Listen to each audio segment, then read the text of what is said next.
Querido Deus, Pai Santo que estás nos céus, nós te louvamos. Obrigado, meu Senhor, por mais um dia que tu nos concede. Obrigado, meu Senhor, pela tua graça sobre nós. Obrigado, ó Deus, pelo perdão dos nossos pecados, pela comunhão com o teu Espírito, pela comunhão na tua igreja. Obrigado, meu Senhor, pelos nossos irmãos. Obrigado, meu Senhor, pelos nossos ajudadores, intercessores. Obrigado, meu Deus, pela nossa participação na tua Igreja Santa. Guarda os teus servos em todo lugar, crianças, jovens, adultos, anciãos, os teus ministros. Ó Senhor, dá graça aos teus ministros, dá a tua direção, a tua proteção. Ajuda, Senhor, a tua igreja nesses dias difíceis. Ó Deus, nos dá graça, nos fortalece, nos prepara para te servir melhor, fazendo, meu Senhor, a tua obra com alegria. Ajuda, Senhor, cada dia, cada um de nós. Deus bondoso, Senhor do céu e da terra, ajuda-nos, guarda-nos. Em nome de Jesus Cristo, nós te pedimos. Amém. Saudamos a todos com a paz de nosso Senhor Jesus Cristo.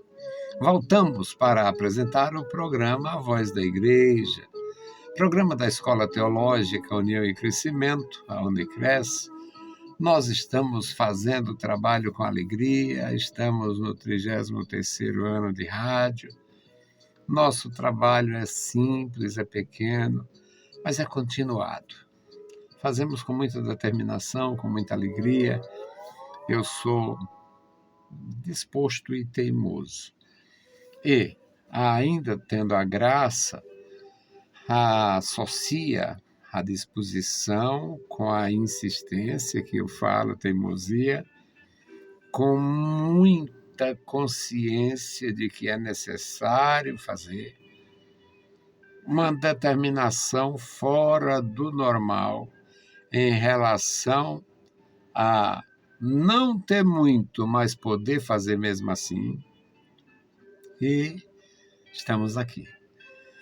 Vamos ler a palavra do nosso Senhor. Programa Voz da Igreja, o texto é a primeira epístola de Paulo aos Coríntios, capítulo 15, versículos 51 a 58. Um texto maravilhoso falando da nossa vitória final nesta terra. Eis aqui vos digo um mistério. Na verdade, nem todos dormiremos, mas todos seremos transformados. No momento, num abrir e fechar de olhos, ante a última trombeta. Porque a trombeta soará e os mortos ressuscitarão incorruptíveis e nós seremos transformados. Porque convém que isto que é corruptível se revista da incorruptibilidade, e o que é mortal se revista da imortalidade. E quando isto que é corruptível se revestir da incorruptibilidade, e isto que é mortal se revestir da imortalidade, então cumprir-se-á a palavra que está escrita: tragada foi a morte na vitória. Onde está, ó morte, o teu aguilhão? Onde está, ó inferno, a tua vitória? Ora, o aguilhão da morte é o pecado, e a força do pecado é a lei. Mas graças a Deus que nos dá a vitória por nosso Senhor Jesus Cristo. Portanto, meus amados irmãos, sede firmes e constantes, sempre abundantes na obra do Senhor, sabendo que o vosso trabalho não é vão no Senhor. Bendito Senhor, Pai querido, Deus Todo-Poderoso, nós lemos a Tua palavra. Obrigado, Senhor, pela Tua palavra. Agora comunica conosco, fala aos corações dos nossos ouvintes, dos nossos irmãos, dando a Tua graça e proteção a cada um. Nos dá entendimento desta palavra gloriosa. Em o nome de Jesus Cristo te pedimos para sempre. Amém. Meus queridos irmãos, a morte é, na verdade, o último inimigo a ser destruído. Por que a morte é chamada de inimigo? Porque ninguém é amigo da morte, ninguém gosta da morte. Alguns até tiram as suas próprias vidas, mas não é porque gostem da morte, é porque não gostam da vida. Quando alguém tira a sua vida, não é porque goste da morte, não, é porque está desesperado, não gosta da vida. Está arruinado, está desgraçado, sem a graça. Está vivendo uma vida mesquinha, miserável, que só vai piorar. Porque quem não vive bem aqui, é claro que não estará bem para entrar no reino celeste. E é muito sério.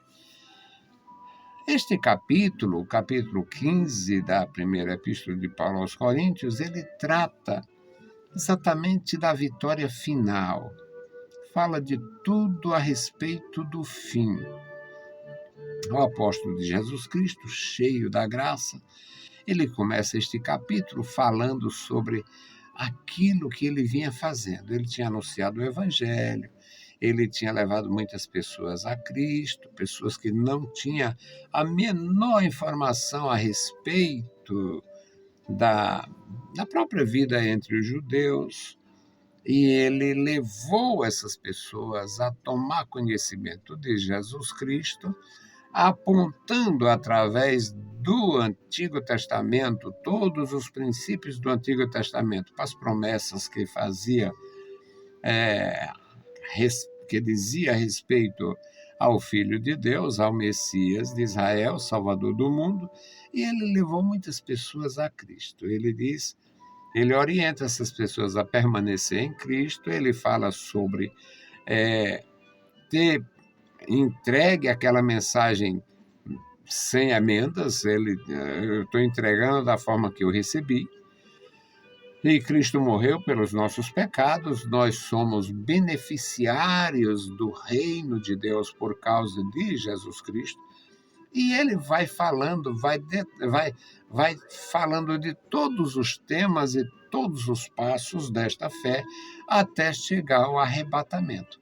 Nessa leitura que fizemos, o capítulo 15, o versículo 51, ele diz: eu vos digo um mistério, nem todos dormiremos, ou seja, nem todos nós vamos morrer.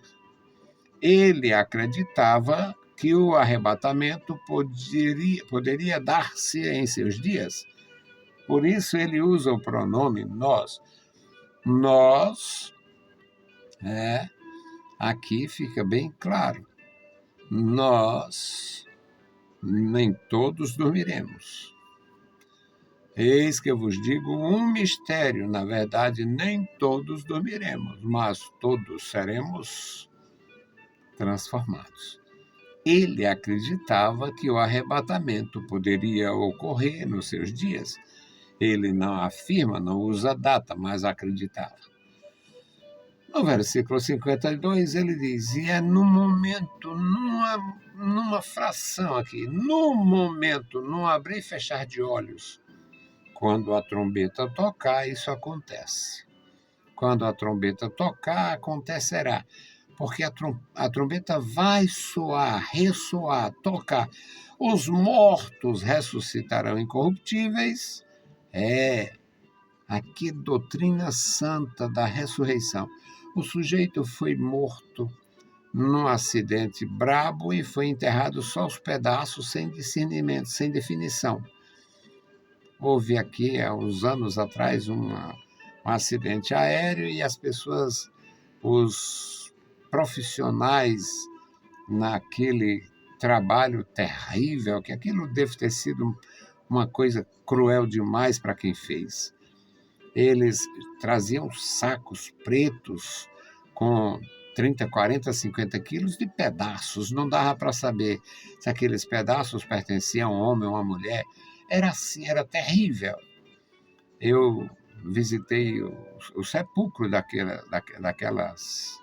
aqueles restos mortais, indefinidos, só uma placa grande com dezenas de nomes. E mesmo as pessoas que foram enterradas assim, só pedaços, ou pessoas que não foram nem enterradas, pessoas que foram consumidas no mar, pessoas que foram carbonizadas pelo fogo, todos aqui neste texto fala sobre a ressurreição incorruptível. Todos.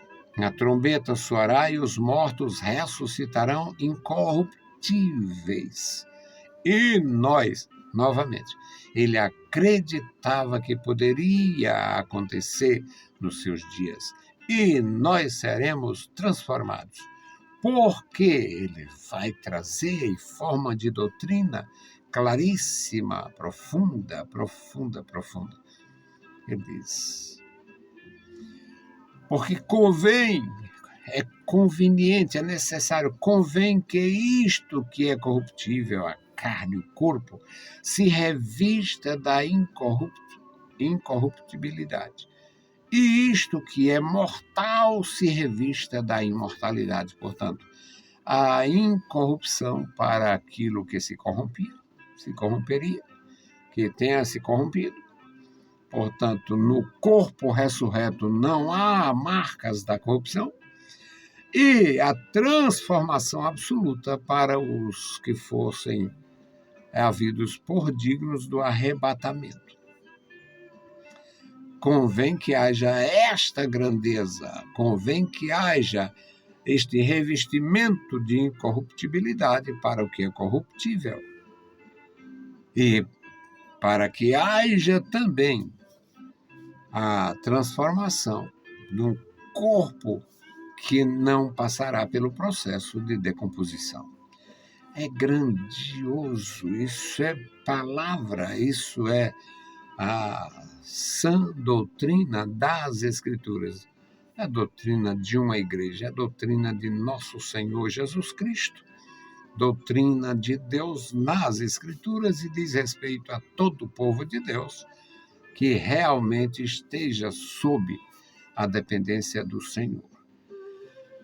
No versículo 54, ele diz: quando isto que é corruptível se revestir da incorruptibilidade, e isto que é mortal, o corpo em si, o ser humano, se revestir da imortalidade, então vai acontecer, vai se cumprir o que está escrito: a morte foi absolvida pela vitória.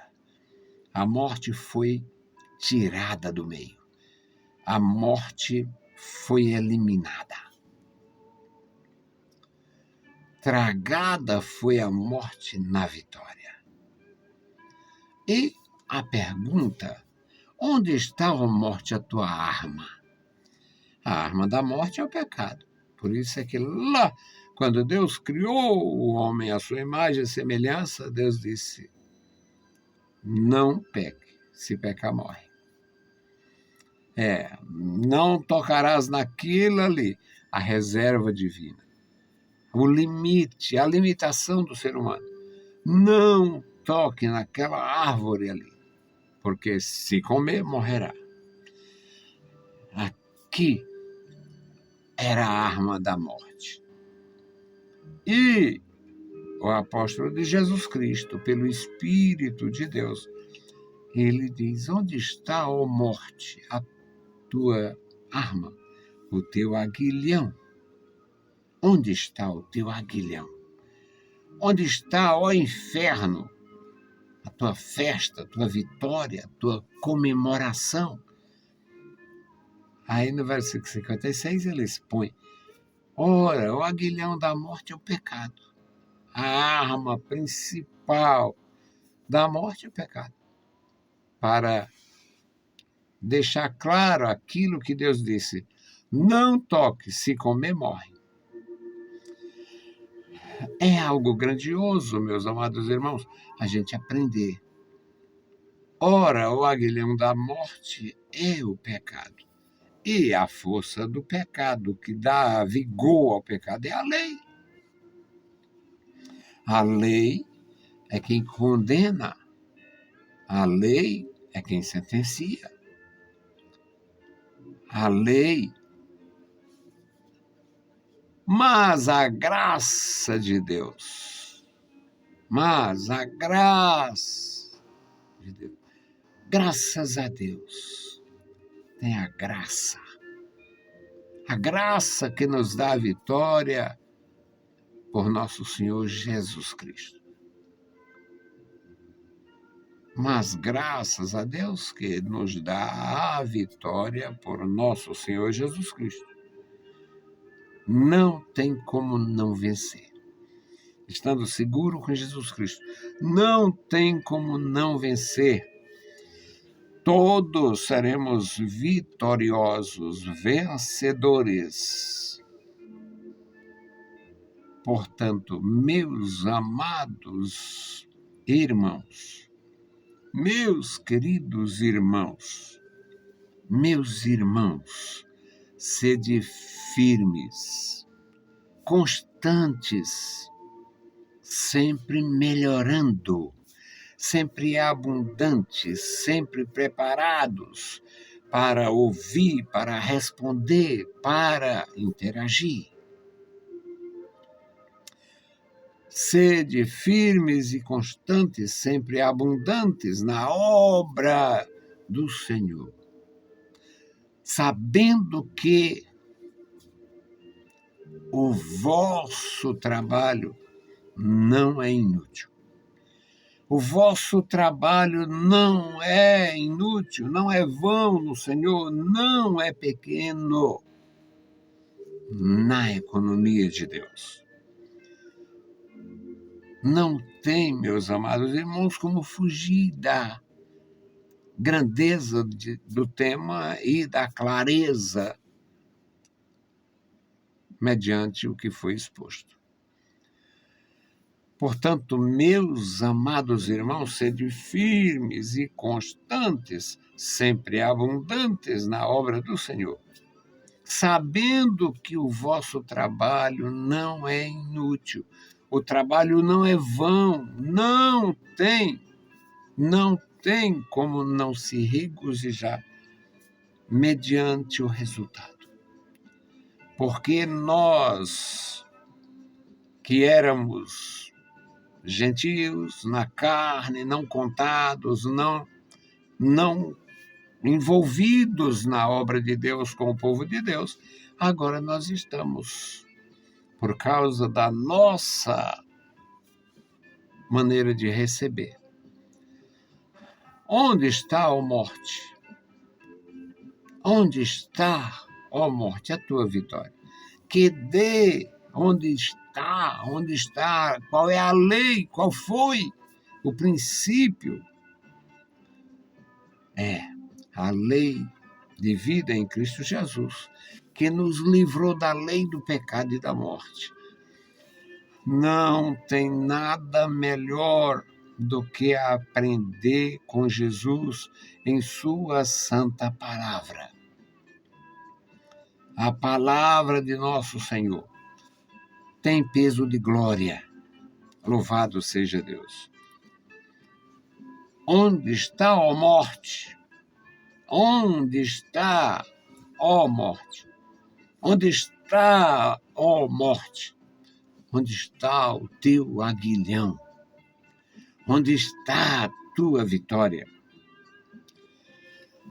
É algo para a gente pensar. É um texto para se meditar, se ler. Você deve ler, reler. A palavra, meus amados irmãos, ela está em nossas mãos. Existe também um conceito não tão escriturístico de que a, a vinda de Jesus, esta realidade última seria uma beleza, uma grandeza para o homem. E não é. Não é.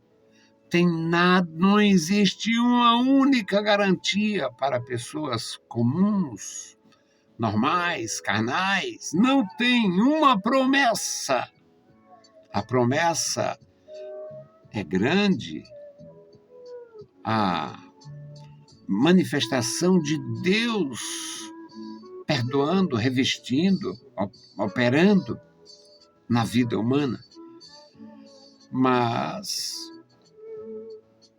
de uma forma profunda e gloriosa, ficando comprovado que o Senhor revestiu uma igreja para encontrar com Ele, para louvá-lo, para servi-lo, para exaltá-lo, para encontrar no seu reino celestial. Não tem, meus amados, como fugir disto. A pregação dos apóstolos não era contraditória, era diferente, porque ninguém pregava o tema do outro simplesmente. Tinham a direção de Deus para fazer o que foi feito e chegou a nós. É maravilhoso. E esta recomendação última é um texto grandioso. Portanto, meus amados irmãos, sede firmes, constantes, sempre abundantes na obra do Senhor Deus, sabendo que não foi inútil, não é inútil, não será inútil este compromisso de cunho espiritual, de ordem espiritual. Sede firmes e constantes, sempre abundantes na obra do Senhor, sabendo que o vosso trabalho não é vão. Não é vão, não é inútil. Valeu a pena se poupar, valeu a pena se preservar, valeu a pena se guardar, valeu a pena fugir da aparência do mal e do mal em si. É uma bênção. Que Deus guarde a sua igreja, cada um dos nossos irmãos, que cada um receba a graça salvadora, que cada um possa desfrutar desta plenitude de comunhão.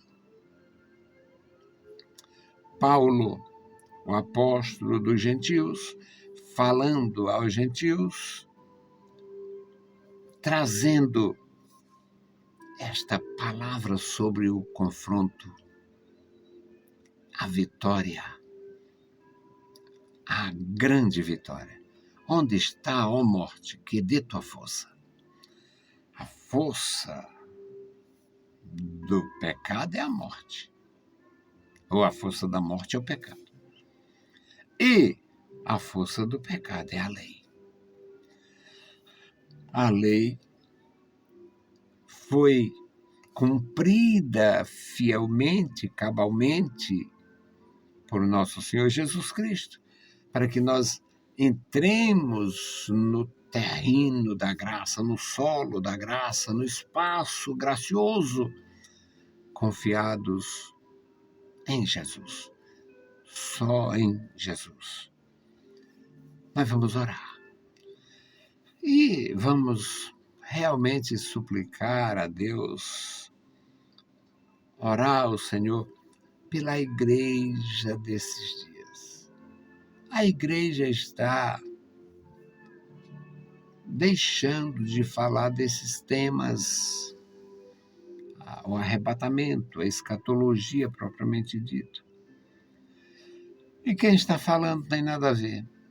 Existe um conceito absolutamente errado, totalmente errado, de que a vinda de Cristo seria uma espécie de benefício e não é. A vinda de Jesus não é um benefício para ímpios. A vinda de Jesus é um compromisso de Deus com a sua igreja, da sua igreja consigo e com o Espírito. Mas não existe nada de segurança que a vinda de Jesus vai ser um benefício, uma bênção para essa sociedade. A vinda de Jesus será um terror. É um terror. A vinda de Cristo, a vinda invisível de Jesus, será um terror, porque com o faz de conta não tem conta. Com o faz de conta, ele não faz conta, ele não conta. Então vamos orar pelos pregadores, pela igreja em si, para não haver confusão, para que haja temor e todos possamos buscar o Senhor com alegria até a hora final, a vitória final, a história final.